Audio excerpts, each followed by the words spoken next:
You've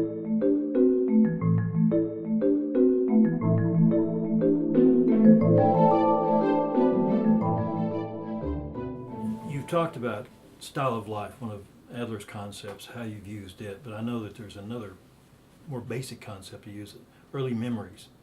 How have you used that?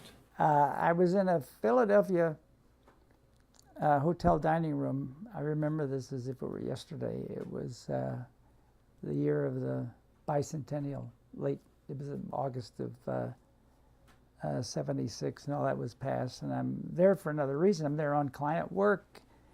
And I remember, of course, that I have studied early memories, and I remember at the Adler Institute how intriguing this was and how valuable that Adler considered it in his own practice. And so I was trained in early memories by a faculty member, Dr. Bina Rosenberg, a very strong woman who had survived Hitler's pogroms, and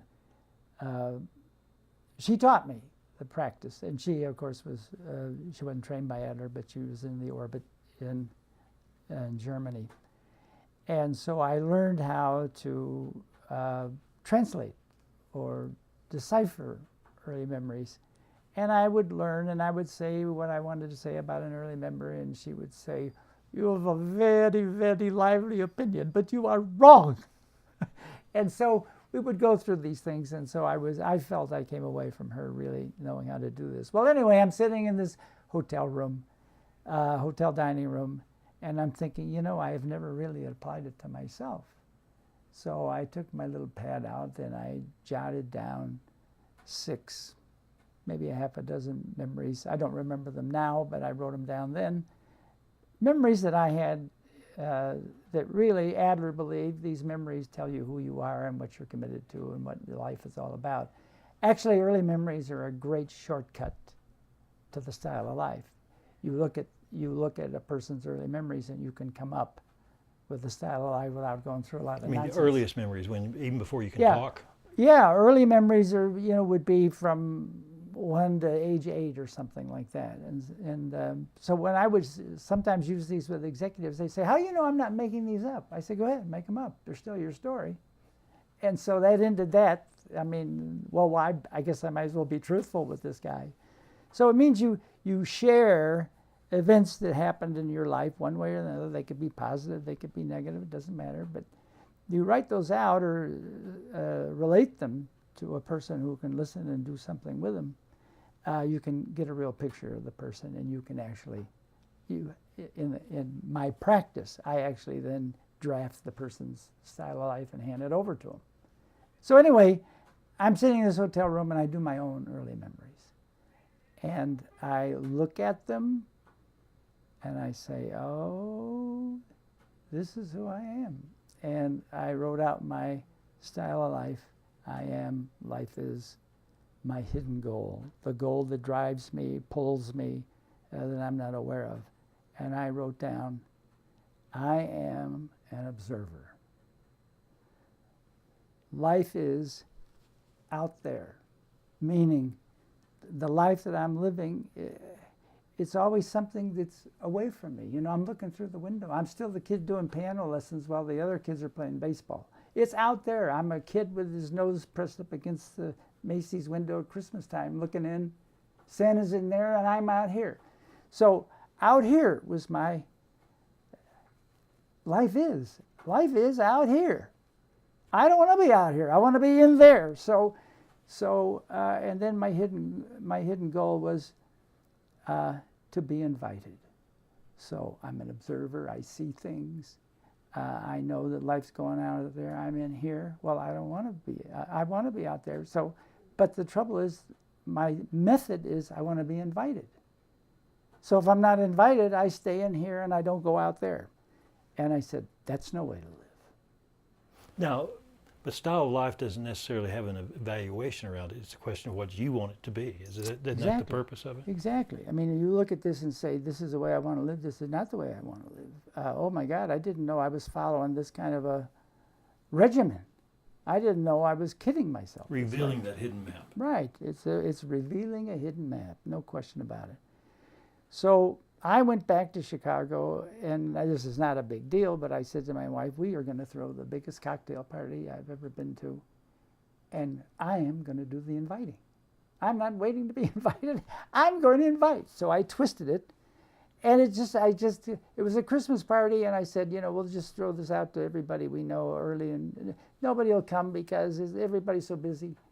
Well, it was a smash, and people came, and we had to call out for extra food, and it went on till 2 o'clock in the morning. And anyway, I tested the early member idea for myself. It worked, and it really had an impact on me, and I decided I had to have a different kind of style of life. So it became clear to me, if I could help executives go through that experience and find a way to do that, that would be magnificent.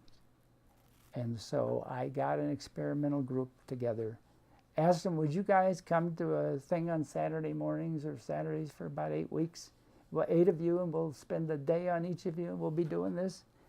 And won't cost you a thing, and we'll just have fun doing this. And I got 8 people to agree to do that, and we met at Deloitte & Touche top fancy conference room, and we got the tables out and moved all around, did the kind of stuff. And I had them, here's what's fun, I had them role play their memories. So that if there's an ocean, I remember one guy was sort of considered the dullest guy in the group.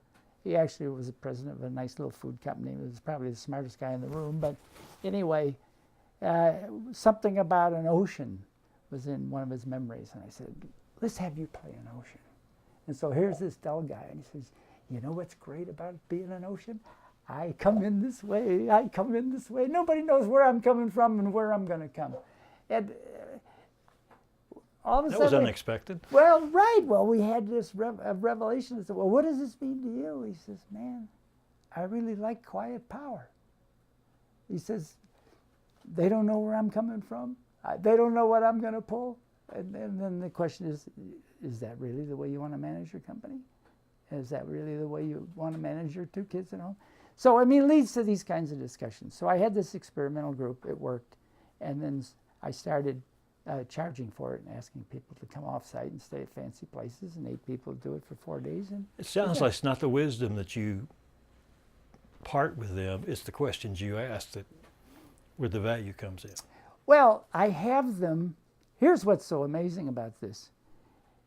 A person can write out their early memories. I don't even know them. I've never, and these people would come to these out-of-town ones. The ones that came to the experimental group, I knew. So they could say, oh, well, you know us anyway, But of course, I don't know them in that way. Early memories reveal things to people, to themselves and to others that they wouldn't even know about.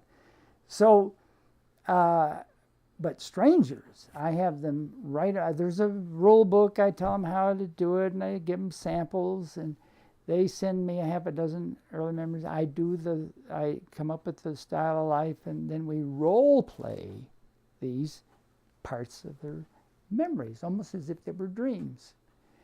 And but I don't know them, and I get this in advance, and I go through them, and I write out these profiles for them.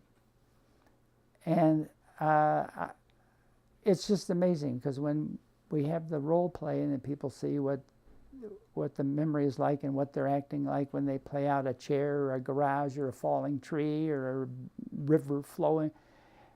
And then I hand out the style of life that I got from the memories.